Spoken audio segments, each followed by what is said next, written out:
This is America. US President-elect Donald Trump spoke on the phone with Russian President Putin and discussed the war in Ukraine. The US President-elect advised the Russian president not to escalate the war and reminded him of the Washington's sizable military presence in Europe. During the election campaign, Trump said he would find a solution to end the war within a day, but did not explain how he will do so. According to one former US official who was familiar with the call and spoke to the media, Trump probably does not want to begin his second presidential term with an escalating in the Ukraine war, giving him incentive to want to keep the war from worsening. Donald Trump's spokesperson said President-elect Donald Trump won a historical election decisively, and leaders from around the world, now America, will return to prominence on the world stage. That is why leaders have begun the process of developing stronger relationships with the new US president-elect. He represents the global peace and stability. Trump had also spoken to the Ukraine President Volodymyr Zelensky on a call. President Biden has invited Trump to come to the Oval Office. Here, Biden's top message will be his commitment to ensure a peaceful transfer of power.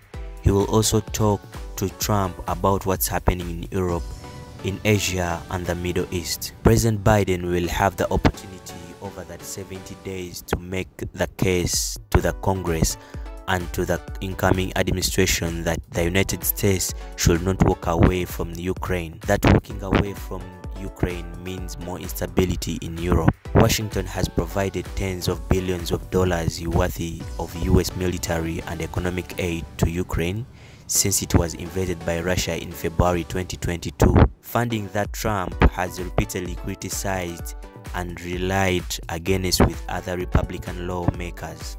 Ukraine's foreign ministry disputed a claim in the media article that Kiev was informed of a call and did not object to the conversation taking place. It shows Putin was ready to discuss Ukraine with Trump, but that it did not mean that he was willing to alter Moscow's demand. On 14th June, Putin set out terms for an end to war. Ukraine would have to drop its NATO ambitions and withdraw all troops from all territories of 4 regions claimed by Russia.